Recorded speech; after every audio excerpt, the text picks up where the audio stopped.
تلاوت کیا اللہ رب العالمین، اس میں بھی ارشاد فرماتا ہے اے ایمان والو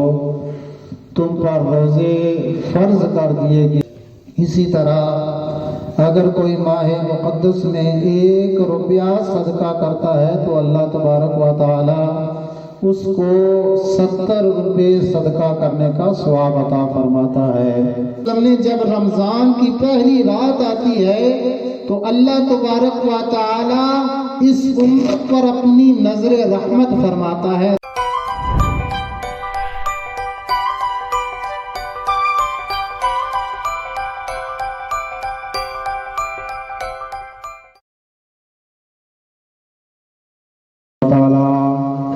اس ماہ مقدس میں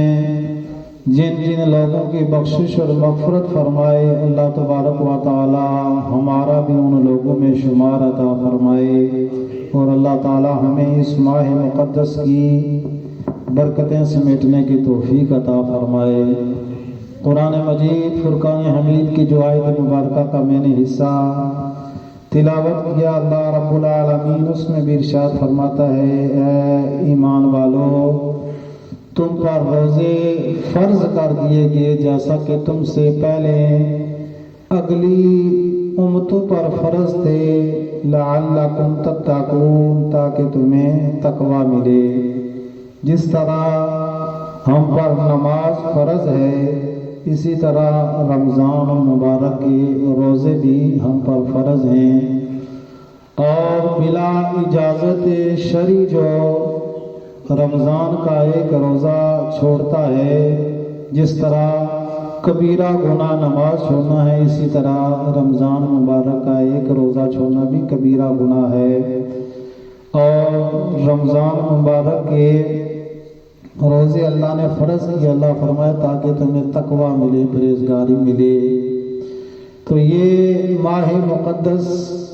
وہ ماہ مقدس ہے کہ جب اس ماہ مبارک کی جلوہ گری ہوتی ہے تو اللہ تبارک و تعالی جنت کے 8 دروازوں کو کھول دیتا ہے، اور جہنم کے جو ہے وہ دروازوں کو بند کر دیا جاتا ہے، اور شیاطین کو جو ہے وہ قید کر دیا جاتا ہے، جکڑ دیا جاتا ہے۔ اس ماہ مقدس کی یہ فضیلت ہے کہ اللہ تبارک و تعالی کی بارگاہ میں جو ایک نفل ادا کرتا ہے رب کائنات اس کو ایک فرض جتنا ثواب عطا فرماتا ہے، اور جو ایک فرض ادا کرتا ہے اللہ تبارک و تعالی اس کو 70 فرائض کا ثواب عطا فرماتا ہے۔ اسی طرح اگر کوئی ماہ مقدس میں 1 روپیہ صدقہ کرتا ہے تو اللہ تبارک و تعالی اس کو 70 روپے صدقہ کرنے کا ثواب عطا فرماتا ہے۔ اسی طرح ہر ایک نیکی ہے، جو بھی نیکی کرتا ہے، کوئی بھی نیکی کرے گا، ہر اس نیکی کا اللہ تبارک و تعالی 70 گنا ثواب بڑھا دیتا ہے۔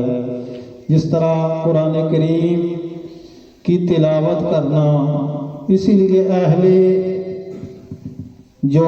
اولیاء اللہ ہیں، نیک اور صالحین لوگ ہیں، صحابہ کرام کا یہ معمول تھا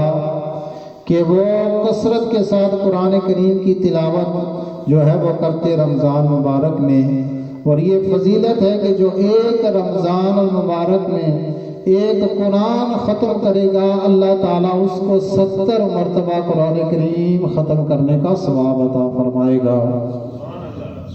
کیونکہ اس ماہ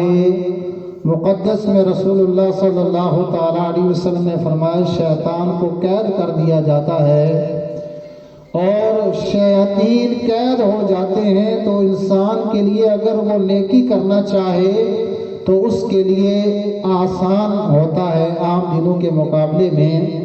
جب وہ نیکی کی طرف آسانی کے ساتھ مائل ہو جاتا ہے۔ اس کے برعکس ہم دیکھتے ہیں کہ جب کئی لوگ ہیں وہ یہ پکا ارادہ کرتے ہیں کہ صبح اٹھوں گا، نوافل بھی پڑھوں گا، نماز بھی پڑھوں گا، اس کے باوجود جو ہے وہ کئی لوگ صبح اٹھ نہیں پاتے، نوافل نہیں ادا کر سکتے، تو اس کے باوجود اگر انہوں نے کسی کام کاج پر جانا ہو، سبز منڈی میں جانا ہو، مالٹو کے کام پر جانا ہو، تو فوراً ہی جو ہے وہ بستر سے چھلانگ لگا کر نیچے آ جاتے ہیں اور کام پر چلے جاتے ہیں، اور نماز کے معاملے میں سستی ہوتی ہے اور کہتے بھی ہیں یار ہم کوشش کرتے ہیں ہم سے اٹھا نہیں جاتا۔ تو امام حسن بصری رحمۃ اللہ تعالی علیہ فرماتے ہیں اس کی ایک وجہ یہ ہے کہ ہم کے جو ہے وہ گناہ زیادہ ہو جاتے ہیں۔ جب گناہ بندے کے زیادہ ہوتے ہیں تو نیکی کرنے کی توفیق مشکل سے ملتی ہے۔ تو یہ ماہ مقدس جو ہے اس میں کثرت کے ساتھ بندہ توبہ اور استغفار کرے تو اللہ تبارک و تعالی اس کے لیے نیکیوں میں آسانیاں پیدا فرما دیتا ہے۔ تو یہ ماہ مقدس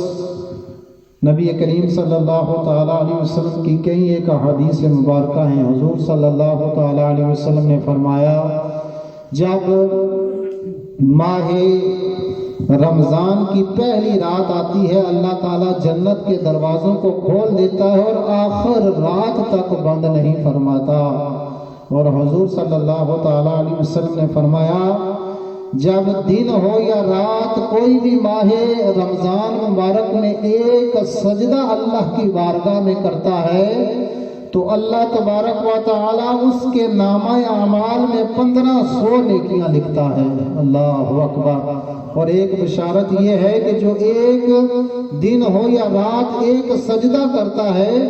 اللہ تعالیٰ اس کے نام کا جنت کے اندر ایک ایسا درخت لگاتا ہے کہ جس کا سایہ اور چھاؤں اتنی ہے کہ گھوڑا سوار 500 سال چکر لگاتا رہے تو اس درخت کی چھاؤں ختم نہیں ہوتی جو رمضان میں ایک جو ہے وہ سجدہ ادا کرتا ہے۔ حضرت جابر بن عبداللہ رضی اللہ تعالی کوشش فرمایا کریں، ہر جمعے میں کہتا ہوں اگلی صف میں آ جایا کریں، جو بیچارے بعد میں آتے ہیں وہ پیچھے بیٹھ جاتے ہیں، راستہ رک جاتا ہے، اگلی صف میں ہو جائیں، اگلی صف میں آ جائیں، اس کمرے میں بھی گنجائش ہے تو آگے آگے تشریف لے آئیں، جزاک اللہ، کہ جو بعد میں آتے ہیں ان کے لیے آسانی ہو۔ حضرت جابر بن عبداللہ رضی اللہ تعالی عنہ فرماتے ہیں نبی مکرم صلی اللہ تعالی علیہ وسلم نے ارشاد فرمایا کہ میری امت پر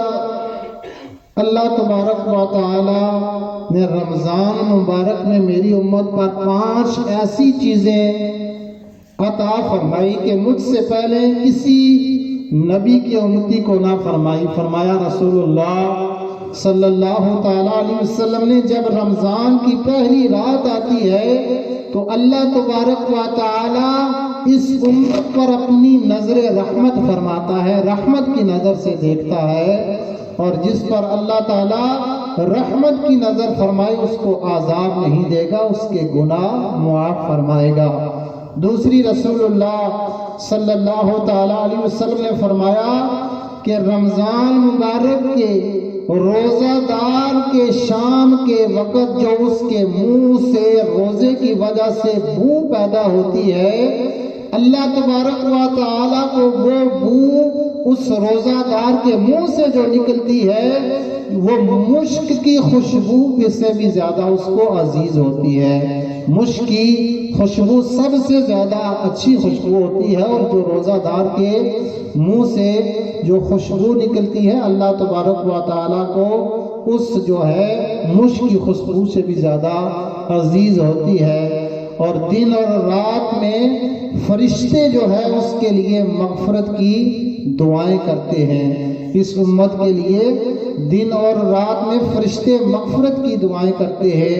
اور جب فرمایا رسول اللہ صلی اللہ تعالیٰ علیہ وسلم نے جب رمضان کی آخری رات آتی ہے تو اللہ تبارک و تعالیٰ سب کو بخش دیتا ہے۔ تو ایک شخص نے کہا یا رسول اللہ کیا کہ یہ کوئی لیلۃ القدر کی رات ہے؟ فرمایا تم نہیں دیکھتے کہ جو ایک مزدور مزدوری کرتا ہے تو اس کو اجرت فوراً ہی دی جاتی ہے، اس طرح میری امت کے جو لوگ ہیں وہ رمضان مبارک میں روزہ رکھتے ہیں، آخری رات اللہ تبارک و تعالیٰ سب کی بخشش اور مغفرت عطا فرماتا ہے۔ حضور رسول اللہ صلی اللہ تعالیٰ علیہ وسلم کی بڑی مشہور حدیث ہے کہ 5 نمازیں اور جمعہ اگلے جمعہ تک اور رمضان مبارک اگلے رمضان تک گناہوں کے لیے کفارہ ہے، جبکہ کبیرہ گناہوں سے بچا جائے۔ جس طرح ہم فجر کی نماز ادا کرتے ہیں، ظہر کی نماز تک جو صغیرہ گناہ ہوتے ہیں اللہ ہماری ہر نماز کے اندر صغیرہ گناہ معاف فرما دیتا ہے۔ اس طرح ہم یہ جمعہ کی نماز پڑھیں گے، اگلے جمعہ کی نماز کے درمیان جو بھی گناہ صغیرہ ہوں گے اللہ معاف فرمائے گا جمعہ کی نماز کی برکت سے۔ اسی طرح رسول اللہ نے فرمایا کہ رمضان مبارک اگلے رمضان تک کے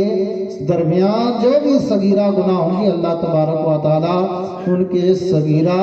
گناہوں کو معاف فرما دیتا ہے۔ رسول اللہ صلی اللہ تعالیٰ علیہ وسلم حضرت ابو ہریرہ فرماتے ہیں جب یہ ماہ مقدس آتا تو اعلان کرتے، خطبہ دیتے کہ یا لوگو تمہارے پاس ایسا مہینہ آیا ہے کہ جس کے اندر ایک نیکی کرنا اللہ تبارک و تعالیٰ 70 نیکیوں جتنا ثواب عطا فرماتا ہے، اور اس ماہ مقدس میں اللہ تعالیٰ لوگوں کے رزق کو بڑھاتا ہے۔ جو کسی کو ایک روزہ افطار کرواتا ہے اللہ تبارک و تعالیٰ اس کے اور آگ کے درمیان، جو جہنم کی آگ ہے اس کے درمیان اس روزہ کھلوانے کی برکت سے پردہ فرما دیتا ہے، اور فرمایا کہ جو کسی کو روزہ افطار کرواتا ہے اور اس افطار کروانے والے کو بھی اتنی ہی اللہ تبارک و تعالیٰ نیکیاں عطا فرماتا ہے جتنا کہ روزہ دار روزہ کوئی رکھتا ہے اس کو بھی اتنا ہی اجر و ثواب عطا فرماتا ہے۔ برکہ برادران اسلام، یہ ماہ مقدس نیکیوں والا ہے۔ جس طرح آپ کو میں نے بتایا کہ اللہ تعالیٰ 70 گنا جو ہے وہ اجر و ثواب بڑھا دیتا ہے،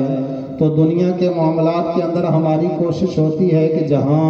کوئی سیل لگی ہو ہم وہاں پہلے پہنچے، تو گویا اس ماہ مقدس میں نیکیوں کی سیل لگ جاتی ہے۔ کوشش فرمائیں، قرآن کریم کی تلاوت کریں، نماز پڑھیں، مسجد میں آ کر ویسے بھی 27 گنا اجر و ثواب ملتا ہے، تو رمضان مبارک میں اور زیادہ اجر و ثواب ملتا ہے۔ اللہ تبارک و تعالی ہمیں اس ماہ مبارک کی خوب برکتیں حاصل کرنے کی توفیق عطا فرمائے، اور روزہ دار جو ہے روزہ بھی مسجد میں افطار فرمائیں، اور روزہ بھی افطار کروانے کی فضیلت ہے۔ تو ہمارے دوست جو ہے وہ الحمدللہ ایک دوست ہیں، انہوں نے کوشش کی ہے روزہ افطار کروانے کی، 8 کم از کم انہوں نے 80 کلو چاول جو ہے نا کم از کم 10 روزوں کے لیے انہوں نے دی ہے۔ اللہ تبارک و تعالیٰ ان کا دینا اپنی بارگاہ میں قبول فرمائے۔ اور بھی دوست نے جس نے روزہ افطار کروانا، ایک افطاری کا کم و بیش 100 یورو لگتا ہے، تو یہ کوشش فرمائے کہ الحمدللہ پہلی افطاری تھی تو کم و بیش 70-80 بندے تھے، تو آپ کی وجہ سے کوئی روزہ افطار کرے گا تو آپ کو بھی اس کا اجر و ثواب فرمائے گا۔ تو کوشش فرمائیں اپنا نام لکھوا دیں، 10 افطاریاں تو کم